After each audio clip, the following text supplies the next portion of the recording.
ரஷ்யாவுக்கு எதிராக தனது மங்காத்தா விளையாட்டை ஆரம்பித்திருக்கிறார் டொனால்ட் ட்ரம்ப். கடுமையான தடைகளை இன்று விதித்ததன் மூலம் ரஷ்யாவுக்கு ஏதாவது ஒரு வகையில் நெருக்கடியை கொடுத்து இந்த போர் நிறுத்தத்திற்கு அவர்களை சம்மதிக்க வைக்கும் முயற்சியாகத்தான் இது கருதப்படுகிறது. குறிப்பாக இந்த தடைகளானது ரஷ்யாவின் பொருளாதாரத்தை நிச்சயம் ஆட்டி பார்க்கக்கூடிய ஒரு விடயம்தான். ரஷ்யாவை ஒரு விதத்தில் கதிகலங்க வைக்கும் ஒரு நிகழ்வாகத்தான் இது காணப்படுகிறது. குறிப்பாக இன்று டொனால்ட் ட்ரம்பை நேட்டோவின் செக்ரட்டரி அவர்கள் சந்தித்திருந்தார். ஒரு உத்தியோகபூர்வ விஜயமாகத்தான் அவர் சந்தித்திருந்தார். இந்த சந்திப்பின் பின்னர் தான் இந்த சம்பவம் இன்று நடைபெற்றிருக்கின்றது.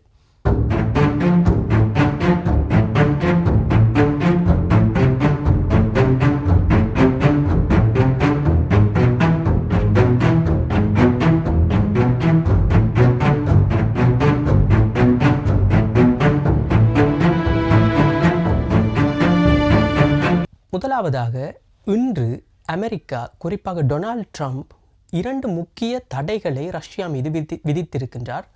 ரஷ்யாவின் 2 எண்ணெய் கம்பெனிகளுக்கு இடையிலான தடையைத்தான் இது பிரதிபலிக்கின்றது. ராஸ்நெஃப்ட் மற்றும் லூகோயில் எனப்படுகின்ற 2 ரஷ்ய கம்பெனிகளை டொனால்ட் ட்ரம்ப், அதாவது அமெரிக்கா, இன்று தடை விதித்துள்ளது. குறிப்பாக அந்த கம்பெனிகளிடமிருந்து எண்ணெய் வாங்குவது சட்டவிரோதமான வகையிலான ஒரு சம்பவம் என்றும், இந்த கம்பெனிகளானது தடை செய்யப்பட்டுள்ளது என்ற ரீதியிலான ஒரு சட்ட மூலம் அல்லது ஒரு எக்ஸிக்யூட்டிவ் ஆர்டரை தான் இன்று டொனால்ட் ட்ரம்ப் வெளியிட்டிருக்கின்றார். குறிப்பாக இந்த 2 கம்பெனிகளும் தான் ரஷ்யாவின் கிட்டத்தட்ட ஒரு 80 தொடக்கம் 90% எண்ணெய் ஏற்றுமதிக்கு பொறுப்பாக உள்ள கம்பெனிகள். ரஷ்யாவின் பொருளாதாரமானது குறிப்பாக எண்ணெய் மற்றும் கேஸ் எக்ஸ்போர்ட்டில் தான் பொதுவாக தங்கியிருக்கின்றது. அதுவும் இந்த போர்க்கால சூழ்நிலையில் கடுமையாக நலிவடைந்து வந்திருக்கும் ரஷ்யாவின் பொருளாதாரமானது இந்த எண்ணெய் மற்றும் கேஸ் எக்ஸ்போர்ட்டில் தான் கடுமையாக தாக்குப்பிடித்து கொண்டிருக்கின்றது. இந்த நிலையில் இந்த 2 கம்பெனிகளையும் தான் சொல்வார்கள் ரஷ்யாவின் வார் மெஷின் என்று. ஏனென்றால் ரஷ்யாவிற்கு இந்த போர் நடைபெறுவதற்கான அதிமுக்கிய பொருளாதார பலத்தை கொடுப்பது இந்த 2 கம்பெனிகளும் தான். இந்த 2 கம்பெனிகளாலும் ஏற்றுமதி செய்யப்படுகின்ற எண்ணெய் தான். குறிப்பாக ரஷ்யாவின் எண்ணெய் ஏற்றுமதியின் பிரதானமாக 3 கஸ்டமர்ஸ் தான் இப்பொழுது இருக்கிறார்கள். முதலாவது நபர் சைனா, 2வது இந்தியா, 3வது டர்க்கி. இதிலே முதலாவது நபர் சைனாவை அமெரிக்காவால் எதுவும் செய்ய முடியாது. ஏனென்றால் சைனா அமெரிக்கா சொல்லி கேட்கும் நிலையில் இல்லை. அமெரிக்கா அப்படி சொன்னாலும் அதை காது கொடுத்து கேட்பதும் இல்லை. 3வதாக இருக்கும் நபர் இந்த டர்க்கியை அண்மையில் டர்க்கிக்குரிய விஜயத்தை மேற்கொண்டிருந்த டொனால்ட் ட்ரம்ப் டர்க்கியின் அதிபர் எர்டோகானை சந்தித்து குறிப்பாக அவர் வைத்த மிக முக்கியமான கோரிக்கையை ரஷ்யாவிடமிருந்து வாங்கும் எண்ணெயை நிறுத்தி கொள்ளும்படியும், இதற்கு அவர் கிட்டத்தட்ட ஒரு இணங்கிய நிலையில்தான் காணப்பட்டார். அதன் பின்னர் தான் இந்த காசாவின் சமாதான பேச்சுவார்த்தைகள் என்ற ரீதியிலான அந்த சம்பவங்கள் விரிவடைந்து சென்றன. குறிப்பாக இப்பொழுது டர்க்கியும் கிட்டத்தட்ட ரஷ்யாவிடமிருந்து எண்ணெய் வாங்குவதை குறைத்து கொண்டிருக்கலாம் அல்லது மட்டுப்படுத்தியே இருக்கலாம். இந்த 2வது நபர் தான் இந்தியா. இந்தியாவுக்கும் அமெரிக்காவுக்கும், குறிப்பாக இப்பொழுது இருக்கும் ட்ரம்ப் அரசாங்கத்துக்கும் இடையிலான மிகப்பெரிய பிரச்சனையே இந்த ரஷ்யாவிடமிருந்து இந்தியா எண்ணெயை வாங்குவதன். இதற்காக அவர் கடுமையாக இந்திய அரசாங்கம், குறிப்பாக இந்திய பிரதமர் மோடியை சாடியிருந்ததுடன் இந்தியா கிட்டத்தட்ட ரஷ்யாவின் பக்கமே சாய்ந்து விட்டது போன்ற கருத்துக்களையும் கடந்த காலங்களில் தெரிவித்திருந்தார். இது என்ன சொல்லுவதென்றால் இது கிட்டத்தட்ட ஒரு அமெரிக்காவை மிரட்டி பார்க்கும் தொனியில் தான் இந்தியா கூட ரஷ்யா மற்றும் சீனாவுடனான ஒரு நெருக்கத்தை, இந்த பொருளாதார ரீதியிலான ஒரு நெருக்கத்தை காட்டி அமெரிக்காவுக்கு ஒரு அச்சத்தை அல்லது அமெரிக்காவுக்கு ஒரு செய்தியை கொடுப்பதற்கான முயற்சியை கூட நரேந்திர மோடி கடந்த காலங்களில் ஈடுபட்டிருந்தார். இந்த நிலையில்தான் இப்பொழுது இந்த 2 கம்பெனிகளும் அமெரிக்காவினால் தடை செய்யப்பட்டுள்ளன. குறிப்பாக அமெரிக்காவினால் தடை செய்யப்படுகின்றன என்றால் கிட்டத்தட்ட அது ஒரு சர்வதேச ரீதியான தடை தான். ஏனென்றால் அமெரிக்கா தடை செய்கின்ற இந்த விதமான பிரச்சனைகள், இந்த விதமான சம்பவங்களுக்கு பெரும்பாலான அமெரிக்க சார்பு நாடுகள் ஆதரவைத்தான் தெரிவிக்கும். அந்த ரீதியில் தான் இப்படியான ஒரு சம்பவம் நடைபெற்றிருக்கின்றது. குறிப்பாக ரஷ்யாவின் இந்த எண்ணெய் ஏற்றுமதியை பொறுத்தவரையில் ஒரு நாளைக்கு 3.1 மில்லியன் பேரல்ஸ் பெறுமதியான எண்ணெய் ஏற்றுமதி செய்யப்படுகிறது ரஷ்யாவினால். இது உலகத்தின் எண்ணெய் தேவையிலே 6% ரஷ்யாவின் எண்ணெய்கள் தான் பூர்த்தி செய்கின்றன. ஸோ இப்படியான ஒரு சந்தர்ப்பத்தில் இந்த தடையானது ரஷ்யாவை கிட்டத்தட்ட ஒரு பொருளாதார ரீதியிலான ஒரு கலக்கத்தை இல்லை ஒரு அதிர்வை ஒன்றை ஏற்படுத்த போகின்றது. குறிப்பாக டொனால்ட் ட்ரம்ப் இந்த தடைக்கான மிக முக்கியமான காரணமாக சொல்லியிருப்பது ரஷ்யா இந்த போர் நிறுத்தத்தை ஒரு சீரியஸ் என்ன சொல்வது ஒரு கடுமையான பிரச்சனையாக எடுத்துக்கொள்ளவில்லை என்றும் அவர்களை போர் நிறுத்தத்திற்கு கொண்டு வருவதற்காக இருக்கும் ஒரே ஒரு ஆயுதமே இப்படியான தடைகள் தான் என்ற ரீதியிலான ஒரு கருத்தை தெரிவித்து தான் இன்று இந்த தடையை கொண்டு வந்திருக்கின்றார். குறிப்பாக இந்த ரஷ்யாவின் இந்த 2 கம்பெனிகளிலே, இந்த ராஸ்நெஃப்ட் மற்றும் லூகாயில், இந்த 2 கம்பெனிகளில் இந்த ராஸ்நெஃப்ட் கம்பெனி தான் ரஷ்யாவின் எண்ணெய் உற்பத்தி, எண்ணெய் ஏற்றுமதியிலேயே கிட்டத்தட்ட 50% பங்கை கொண்டிருக்கின்றது. ஸோ பார்க்க போனால் 80% எண்ணெய் ஏற்றுமதிக்கு பெரும்பாலான ஒரு அடியொன்று விழப்போகிறது போலத்தான் தெரிகிறது இந்த தடைகளின் மூலம். இருந்த போதும் ரஷ்யாவின் மிக முக்கியமான பயனாளர்கள் இந்த 3 பேரில் முதல் 2 பேரிடமிருந்தும் எந்தவித தாக்கத்தையும் இந்த தடை ஏற்படுத்தாது என்பதுதான் இப்பொழுது இருக்கும் பிரச்சனை. ஏனென்றால் சைனாவும் வாங்கப் போகிறது எண்ணெயை. இந்தியா இது தொடர்பான கருத்துக்களை தெரிவிக்கவில்லை. ஆனால் இந்தியா வாங்காது என்ற ரீதியிலான உத்தரவாதத்தையும் இதுவரை கொடுக்கவில்லை. ஸோ அப்படி இருக்கும் நிலையில் இது எப்படியான ஒரு பாதிப்பை ரஷ்யாவுக்கு ஏற்படுத்த போகிறது என்பதுதான் இப்பொழுது மிகப்பெரிய பிரச்சனை. உங்களுக்கு தெரிந்திருக்கும், கடந்த வியாழக்கிழமை ரஷ்ய அதிபர் புட்டினுடன் டொனால்ட் ட்ரம்ப் கிட்டத்தட்ட 2 மணி நேரங்கள் தொலைபேசியில் கலந்துரையாடினார்.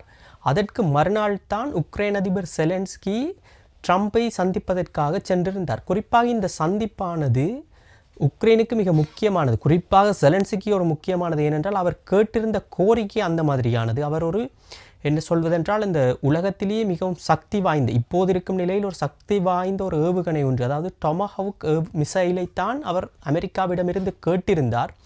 கடந்த வியாழக்கிழமைக்கு முன்னதான சம்பவம் நிலவரப்படி டொனால்ட் ட்ரம்ப் அதை வழங்குவதற்கு கிட்டத்தட்ட ஒரு கிரீன் சிக்னல் ஒன்றை கொடுத்திருந்தது போலத்தான் இருந்தது. இருந்த போதும் புட்டினுடனான தொலைபேசி கலந்துரையாடலின் பின்னர் அவர் மீண்டும் பழைய நிலைக்கு சென்று வெள்ளிக்கிழமை ஜெலன்ஸ்கிக்கு எந்த விதமான பாசிட்டிவ் சிக்னலையும் கொடுக்கவில்லை இந்த ஏவுகணைகளை வழங்குவது தொடர்பாக. ஸோ அப்படி இருந்த நிலையில் வெள்ளிக்கிழமை செலன்ஸ்கி ஏமாற்றத்துடன் தான் நாட்டிற்கு திரும்பி சென்றிருந்தார். அந்த நேரத்தில் டொனால்ட் ட்ரம்ப் தெரிவித்த கருத்து தான் மிகவும் சிறப்புமிக்க ஒரு கருத்து. ஏனென்றால் இந்த ஏவுகணையை உக்ரைன் ரஷ்யா மீது பாவித்தால் இந்த போரானது அடுத்த கட்டத்திற்கு சென்றுவிடும் என்பது தொடர்பான ஒரு கருத்து தான் அது. கிட்டத்தட்ட அவர் சொல்லியிருந்ததை போல 3ஆம் உலகப் போர் மூழ்வதற்கான வாய்ப்புகளும் அதிகம் இருக்கிறது என்ற ரீதியிலான ஒரு ஜாடை மாடையான கருத்து தான் அது.